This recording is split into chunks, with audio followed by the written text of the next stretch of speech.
नमस्कार, मी प्रिया काळे. तरुण भारतच्या न्यूज बुलेटिन मध्ये आपल्या सर्वांचं स्वागत. आता पाहूया ठळक घडामोडी. बेळगाव येथील सुवर्ण विधानसभा येथे 4 डिसेंबर पासून सुरू झालेल्या विधिमंडळाच्या अधिवेशनाची आज शुक्रवारी सांगता झाली. 10 दिवस झालेल्या या अधिवेशनात एकूण 66 तास 10 मिनिटे विधानसभेचे कामकाज चालले. अधिवेशनाच्या कामकाजासंदर्भात पत्रकारांशी बोलताना विधानसभा अध्यक्ष युटी खादर म्हणाले, 10 दिवस चाललेल्या हिवाळ्यातील 17 विधेयकांना मंजुरी मिळाली. अधिवेशनात वकिलांचे संरक्षण विनियोग विधेयकासह एकूण 17 विधेयके मांडून ती मंजूर करण्यात आली. राज्यातील 4 विमानतळांना राष्ट्रपुरुषांचे नाव देण्याची शिफारस करणारा अधिकृत ठराव व राष्ट्रपिता महात्मा गांधी यांच्या जन्मशताब्दी वर्षानिमित्त बेळगावात स्मारक उभारण्याबाबतचा खासगी सदस्याचा ठराव एकमताने पारित करण्यात आला. उत्तर कर्नाटकच्या विकासावर सभागृहात विशेष चर्चा झाली. एकूण 42 सदस्यांनी 11 तास 4 मिनिटे चर्चा केली. उत्तर कर्नाटकाच्या विकासासाठी सरकार कटिबद्ध असून विकासाच्या दृष्टिकोनातून प्रत्येक राज्याची मागणी करणे योग्य नसल्याचे मुख्यमंत्री सिद्धरामय्या यांनी सांगितले. आज विधिमंडळाच्या अधिवेशनात ते बोलत होते. विकासासाठी आरक्षित निधीचे वापर करून विकास केला पाहिजे. कित्तूर कर्नाटकासह 5 तालुका व अतिमागासलेल्या तालुक्यांचा विकास करण्यासाठी अधिकतम निधी मंजूर करण्यात येईल असे ते म्हणाले. सुवर्णसौध येथील हिवाळी अधिवेशनाचा आजचा शेवटचा दिवस होता, पण 9 दिवस गजबजलेल्या मैदानात आज नीरव शांतता दिसून आली. या अधिवेशनात एकूण 86 संघ संस्थांच्या वतीने आंदोलने छेडण्यात आली होती, पण आजच्या शेवटच्या दिवशी आंदोलनकर्ते आंदोलन स्थळाकडे फिरकलेच नसल्यामुळे पोलीस कर्मचारी रिलॅक्स मूड मध्ये दिसून आले. तर आता अधिवेशनाचा कालावधी संपल्यामुळे हलगा व कोंडूस्कोपचा आंदोलन परिसर निर्मनुष्य झाला असून आंदोलनस्थळी नीरव शांतता पसरली आहे. प्लास्टिकचा वापर करून रस्ते केल्यास खर्चामध्ये 10% बचत होते. त्यामुळे प्रायोगिक तत्वावर महानगरपालिका कार्यालयासमोरीलच काही मीटरचा रस्ता प्लास्टिक मिश्रित डांबरपासून केला जाईल, अशी माहिती महानगरपालिकेच्या अधिकाऱ्यांनी सार्वजनिक बांधकाम स्थायी समितीच्या बैठकीत दिली. यावेळी डांबर मिश्रित केल्यानंतर पैशाची निश्चितच बचत होणार आहे. तसेच किमान 10 वर्षापर्यंत तरी हा रस्ता खराब होणार नाही, अशी माहिती देखील देण्यात आली. यंदा पावसाअभावी भीषण पाणी टंचाई निर्माण होणार आहे. यासाठी रोजगार हमी योजनेअंतर्गत नैसर्गिक जलस्रोताचे पुनर्जीवन केले जाणार आहे. यासाठी जिल्हा पंचायत, ग्रामपंचायत पातळीवर आदेश दिले आहेत. त्यामुळे येत्या काळात जलस्रोत वाढवण्यासाठी रोजगार हमी योजनेचा हातभार लागणार आहे. रोहियो अंतर्गत गटारी, रस्ते, शेत तलाव, वृक्षारोपण आदींचा विकास केला जात आहे. त्याबरोबर आता अर्धवट असलेल्या आणि नवीन विहिरींची खोदाई. झाडनवगा येथे गेल्या 4 दिवसांपासून धुमाकूळ घातलेल्या हत्तींनी आपला मोर्चा आता कौंदल शिवारात वळवला आहे. कौंदल येथील शेतकरी पुंडलिक कोलेकर यांनी आपल्या शेतात मळणी करण्यासाठी ठेवलेल्या भाताचे खाऊन तुडवून नुकसान करण्यात आले आहे. यामध्ये 2 हत्ती असल्याचे सांगण्यात येते. झाडनवगा व कौंदलच्या सीमेलगत 2 तलाव आहेत. या तलावातून मुबलक पाणी आहे. शिवाय जवळच जंगल असल्याने हत्तींना येथे राहण्यासाठी उत्तम जागा आहे. त्यामुळे हत्तींनी येथे ठाण मांडले आहे. हत्ती दिवसा जंगलात तर सायंकाळी व रात्री अन्नाच्या शोधात आसपासच्या शेतवडीत फिरत आहेत.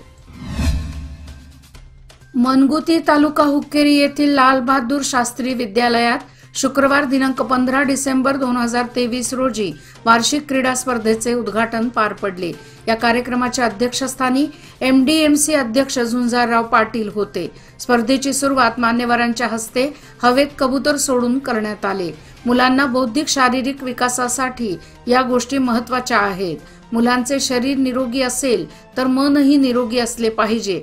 यासाठी पुस्तकी ज्ञानाला महत्त्व आहे, तेवढेच आउटडोर गेमलाही महत्त्व आहे. दरवर्षी दक्षिण महाराष्ट्र शिक्षण मंडळ येथे वार्षिक क्रीडा स्पर्धा खेलोत्सव या नावाखाली सांघिकिक व वैयक्तिक अशा 2 दिवस भरवल्या जातात. लोकमान्यच्या मुदत ठेव योजना म्हणजे सुयोग्य कालावधी सर्वोत्तम व्याजदर। आता तुमच्या गुंतवणुकीवर मिळवा 9.30% परतावा। अधिक माहितीसाठी आजच कॉल करा 180021245050। योजना फक्त सभासदांकरता, नियमवाटी लागू। लोकमान्य, जिथे पैसा वाढतो आणि नातं वृद्धिंगत होतं। जांभोटी ओलमणी परिसरात भात कापणी व भात मळणी आदी सुगीची कामे अंतिम टप्प्यात आली असून मळण्यांच्या कामांना स्वतंत्र वेग आल्यामुळे शेतकरी वर्गाची एकच धावपळ सुरू आहे। जांभोटी परिसरात शेतकरी वर्गाने खरीप हंगामातील भात कापणी, भुईमूग, रताळी काढणी आदी कामांना गेल्या महिनाभरापासून प्रारंभ केला आहे। यावर्षी सुगी हंगामात 1-2 दिवसाचा अपवाद वगळता पावसाने देखील शेतकऱ्यांना दिलासा दिल्यामुळे या भागातील भात कापणी व भात मळणीची कामे करण्यास शेतकरी वर्गाला अनुकूल झाले आहे। खडेबाजार येथील हिंदी प्रचार सभेतर्फे हिंदी भवन येथे भारतीय भाषा दिवस साजरा करण्यात आला। व्यासपीठावर अध्यक्ष म्हणून रुपेश व्यास, प्रमुख वक्ते डॉक्टर जयशंकर यादव, किशोर काकडे, कार्याध्यक्ष रतन पाटणकर व सचिव PD साटम उपस्थित होते। प्रारंभी वैष्णवी डोंगरे हिने ईशस्तवन व स्वागत गीत सादर केले। मान्यवरांनी दीपप्रज्वलन केले। तसेच मराठी, हिंदी, कन्नड, कोकणी भाषेमध्ये वक्त्यांनी आपले विचार मांडले। KLS गोगटे महाविद्यालयाच्या विद्यार्थ्यांनी 2022-23 या शैक्षणिक वर्षात गोगटे महाविद्यालयाने राणी चन्नम्मा विद्यापीठाच्या B.Com पदवी परीक्षेत श्वेता ताशीलदार, प्रेरणा हनमशेठ, राजश्री माळगी, युक्ता शिपूरकर, सुरभी बुकेबाब यांनी भरघोस यश मिळवले। या यशासाठी त्यांना व्यवस्थापन अध्यक्ष प्रदीप सावकार, गोगटे कॉलेजचे गव्हर्निंग काउन्सिलचे अध्यक्ष श्रीयुत A.K. तागारे, प्राचार्य H.H. वीरापूर यांचे मार्गदर्शन लाभले। 2 महिन्यांच्या प्रतीक्षेनंतर आता कुठे हिवाळ्याची चाहूल लागल्याचे चित्र दिसत आहे। गेल्या 8 दिवसात निपाणी शहर व परिसरात थंडीचा कडाका वाढला आहे। दिवसभर ऊन असले तरी थंड वाऱ्यामुळे परिसर गारठला आहे। यातून साथीच्या आजाराचे रुग्णही वाढल्याने चिंता व्यक्त होत आहे। शुक्रवारी या हंगामातील नीचांकी तापमानाची नोंद परिसरात झाली। 7 अंशापर्यंत तापमान गेल्याने कडाक्याची थंडी जाणवल्याचे दिसून आले।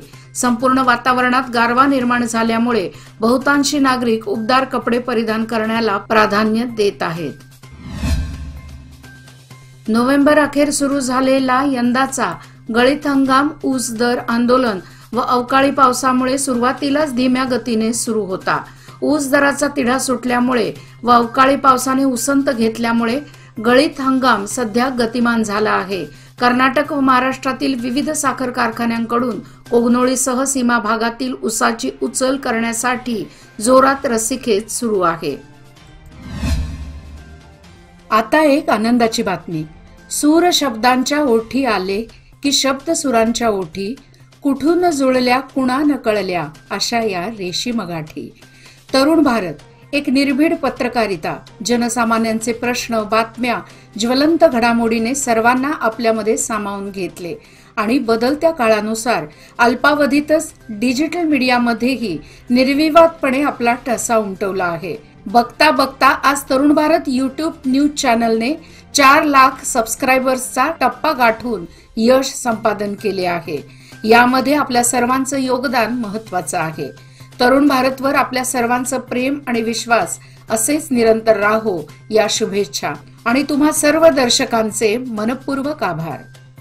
याचबरोबर आजचे बातमीपत्र इथेच संपले। अधिक माहिती आणि ताज्या घडामोडी करता पाहत रहा तरुण भारत न्यूज चॅनल।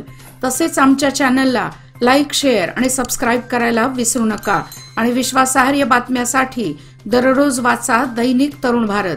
धन्यवाद।